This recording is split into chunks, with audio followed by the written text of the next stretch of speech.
Ramesh railway station पर guard की नौकरी करता था। उसकी शिफ्ट हाल ही में रात की हो गई थी और उसका ट्रांसफर एक ऐसे रेलवे स्टेशन पर कर दिया गया था जो काफी सुनसान और वीरान था।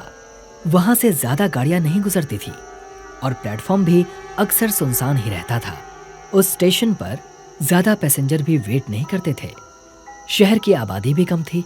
रमेश इस बात से काफी नाराज था कि उसका ट्रांसफर ऐसी वीरान जगह पर कर दिया गया। एक रात रमेश खुद से ही बड़बड़ाता हुआ चला जा रहा था।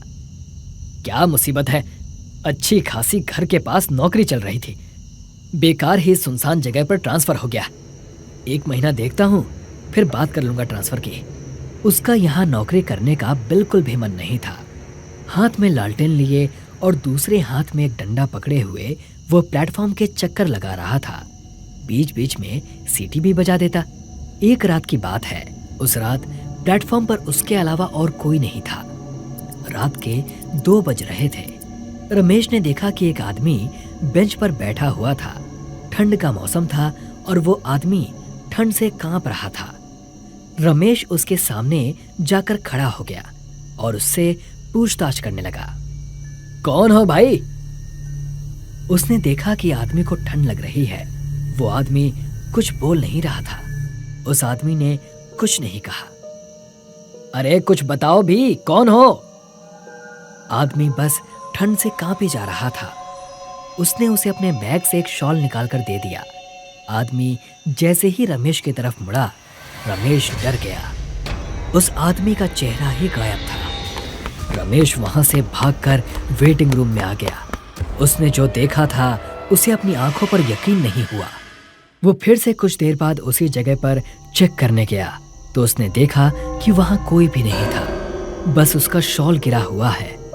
उसने वो शॉल उठाया और सुबह घर लौट गया। वो इस हादसे को एक बुरे सपने की तरह भूल गया। इतनी सुनसान जगह और इतनी गहरी रात, बुरा सपना ही होगा। रमेश, तू तो इस वीराने में अपना मानसिक संतुलन ही ना खो दे। उसने सोचा कि उसे नींद आ रही थी और उसने नींद में सपना देखा।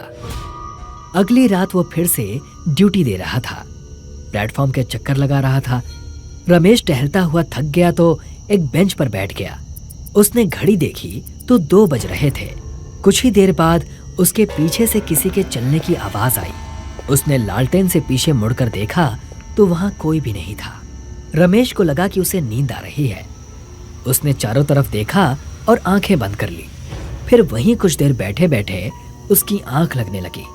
तभी एक हाथ उसके कंधे पर आया और उसे जगाने लगा।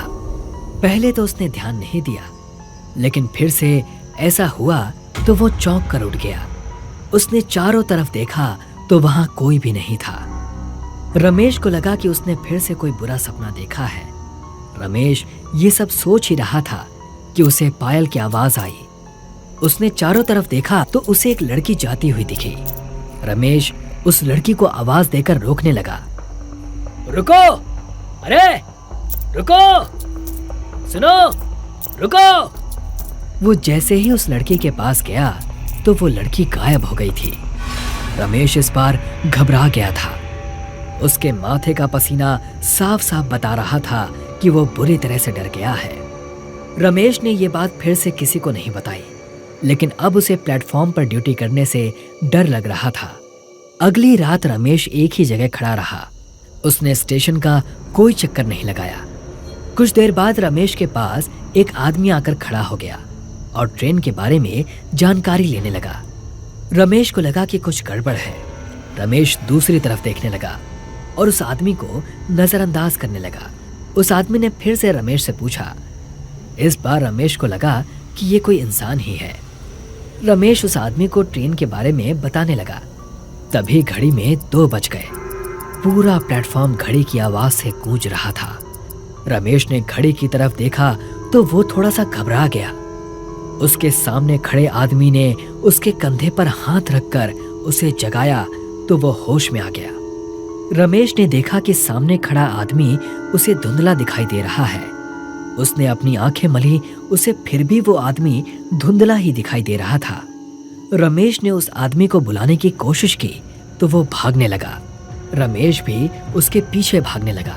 और वो आदमी अचानक से पटरी की तरफ भागने लगा और गायब हो गया। रमेश अपना बैलेंस नहीं बना पाया और पटरी पर गिर गया। उसने ट्रेन की आवाज सुनी और घबरा गया। उसे सब धुंधला दिखाई दे रहा था।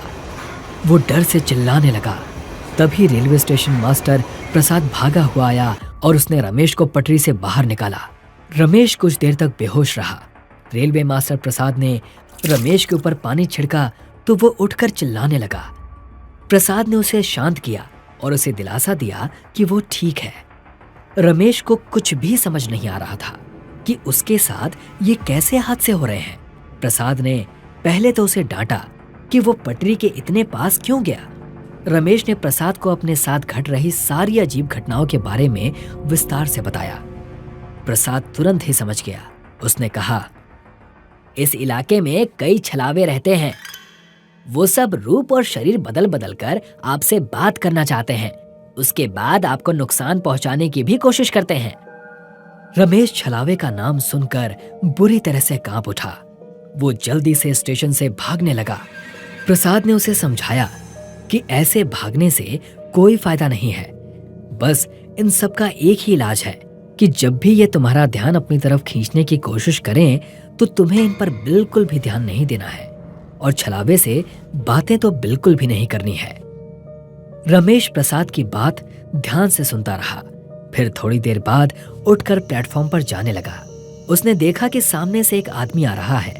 वो आदमी और कोई नहीं, प्रसाद था। रमेश को समझ नहीं आया कि प्रसाद तो उसके साथ कमरे में था, फिर ये कौन है।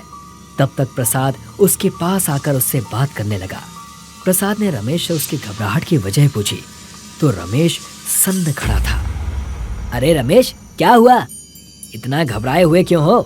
प्रसाद ने उसे बताया कि आज उसे आने में देरी हो गई क्योंकि उसकी पत्नी की तबीयत खराब हो गई थी। ये बात सुनकर रमेश को धक्का लगा। वो भागता हुआ रूम में गया। उसने देखा कि प्रसाद डेस्क पर बैठा हुआ था और अपना काम कर रहा था। उसने कमरे से बाहर जाकर देखा तो वहां कोई भी नहीं था। रमेश घबराकर स्टेशन से भागने लगा। तभी उसका पैर एक लाश से टकरा गया और वो गिर पड़ा। उसने देखा कि सामने प्रसाद की लाश पड़ी थी और ऐसा लग रहा था कि उसे मरे हुए काफी दिन हो चुके थे। रमेश घबराकर उठने लगा और उठकर भागने लगा। लाश की आंखें खुली और वो रमेश के पैरों पर लिपट गई। प्रसाद की लाश जोर जोर से चिल्लाने लगी कि उसे कोई बचा ले और वो मरना नहीं चाहता। रमेश को कुछ भी समझ नहीं आ रहा था। उसने अपनी पूरी जान लगा दी उस स्टेशन से बाहर निकलने में और घबराता हुआ रमेश उस स्टेशन से भाग गया। कुछ दिनों बाद एक नया गार्ड स्टेशन पर ड्यूटी करने आया। वो एक रात ड्यूटी कर ही रहा था कि तभी उसने देखा कि घड़ी में 2 बज गए थे। सारा प्लेटफॉर्म खाली था।